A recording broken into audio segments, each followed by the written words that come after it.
Iran के राष्ट्रपति इब्राहिम रईसी की मौत ने सभी को हैरान कर दिया, साथ ही तमाम सवाल भी खड़े कर दिए। खासकर इस हादसे के बाद से हर देश अब इस पर विचार कर रहा है कि आखिर हवा में कैसे सुरक्षित रहा जाए, क्योंकि भले ही ऐसा कहा जा रहा है कि ये मौत सिर्फ एक हादसा है, मौसम के चलते ऐसी दुर्घटना हुई, लेकिन इसके दूसरी तरफ उनकी मौत को लेकर साजिश की आशंका जताई जा रही है, जिसकी जांच भी चल रही है। हालांकि इस हादसे के लिए ईरान साफ तौर पर अमेरिका को जिम्मेदार मानता है।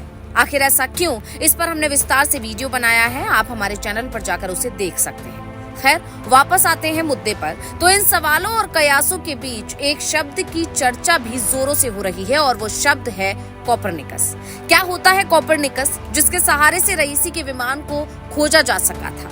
दरअसल अजरबैजान के जंगलों और पहाड़ों के पास दुर्घटनाग्रस्त रईसी के हेलीकॉप्टर का पता लगाने में ईरान सरकार को काफी मुश्किल आई थी। इसके बाद ईरान सरकार ने यूरोपीय यूनियन से क्रैश हेलीकॉप्टर का पता लगाने के लिए अपने कोपरनिकस इमरजेंसी मैनेजमेंट सर्विस को एक्टिवेट करने का आग्रह किया था। कहा जा रहा है कि कोपरनिकस की रैपिड रिस्पांस मैपिंग सर्विस ने ही हेलीकॉप्टर की लोकेशन का पता लगाया था, जिसके बाद तुर्की के ड्रोन ने उसे खोज निकाला था। तो चलिए अब विस्तार से समझते हैं कि आखिर क्या है कोपरनिकस, क्यों इसे धरती की आंख कहा जाता है।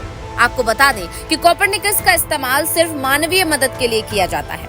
रईसी के हेलीकॉप्टर की लोकेशन तलाशने से पहले यूरोपीय आपात प्रबंधन के कमिश्नर जेनेज लेनार्सिस ने साफ तौर पर कहा कि कोपरनिकस का इस्तेमाल मानवीय वजहों के लिए किया जा रहा है, न कि राजनीतिक वजहों से किया जा रहा है। कोपरनिकस को 1998 में शुरू किया गया था। तब इसका नाम global monitoring for environment and security programme रखा गया था। ये सैटेलाइट की मदद से डेटा जुटाता है और दुनिया भर में सुरक्षा और पर्यावरण के बारे में लोगों को जानकारी देता है। ये यूरोपीय यूनियन के स्पेस प्रोग्राम का हिस्सा है, जो आपदा प्रबंधन, क्लाइमेट ट्रैकिंग, फार्मिंग और दूसरे अहम इलाकों के आंकड़े जुटाता है। कोपरनिकस इमरजेंसी मैनेजमेंट सर्विस यूरोपीय यूनियन के स्पेस में तैर रहे सैकड़ों सैटेलाइट्स के जरिए आंकड़े जुटाता है। समुद्रों के मेजरमेंट सिस्टम और जमीन के बने सेंटर्स से पर्यावरण आधारित डेटा जुटाता है। कोपरनिकस स्पेस के सैटेलाइट्स कोपरनिकस की मदद करते हैं। कोपरनिकस को ये डेटा जमीन पर लगे सेंसरों की मदद से मिलता है, जो स्पेस के सैटेलाइट्स को भी सूचनाएं भेजते रहते हैं। खास बात यह है कि कोपरनिकस जो जानकारी तैयार करता है, वो उसे सभी के लिए मुफ्त में मुहैया भी कराता है। कोपरनिकस के बनाए जाने के 14 साल बाद यानी 2012 में इसे एक्टिव किया गया। ये 2 मॉडल पर काम करता है। पहला ऑन डिमांड यानी डिमांड के अनुसार मैपिंग, जैसा कि ईरानी राष्ट्रपति के क्रैश हेलीकॉप्टर की मैपिंग में कोपरनिकस का इस्तेमाल किया गया था, जिससे उसकी सटीक लोकेशन बताई जा सके। दूसरा मॉडल ये है कि कोपरनिकस निगरानी करके चेतावनी जारी करने, खतरों का आकलन करने और दुनिया भर की आपदाओं के असर के बारे में पहले से अनुमान लगाने, आपदा के बाद नुकसान का आकलन करने जैसे अहम काम करता है।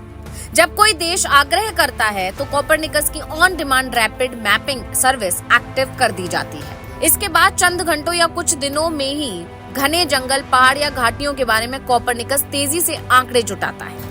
वो समय रहते बाढ़, सूखा और जंगल में लगने वाली आग के बारे में भी चेतावनी जारी करता है। ये सैटेलाइट से भेजी गई तस्वीरों को पढ़ता है, उनका आकलन करता है और यहाँ तक कि अपने इस काम में सोशल मीडिया की भी मदद लेता है। ये कैसे काम करता है ये तो हमने जान लिया। अब ये जान लेते हैं कि इसका इतिहास क्या है, कैसे इसका नाम कोपरनिकस पड़ा।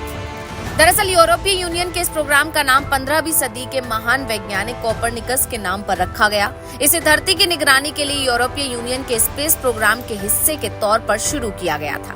1530 के पहले तक दुनिया यूनानी दार्शनिक अरस्तु की इस बात पर यकीन करती थी कि पृथ्वी पूरे ब्रह्मांड के केंद्र में है। सूर्य, तारे और दूसरे खगोलीय पिंड धरती का चक्कर लगाते हैं। लेकिन 1530 के बाद ये धारणा तब बदली जब पोलैंड के खगोलविद और वैज्ञानिक निकोलस कोपरनिकस ने दुनिया को ये क्रांतिकारी सूत्र दिया था कि पृथ्वी अंतरिक्ष के केंद्र में नहीं है। तो आपको ये जानकारी कैसी लगी, कमेंट करके हमें बता सकते हैं। Bureau report, global Bharat TV.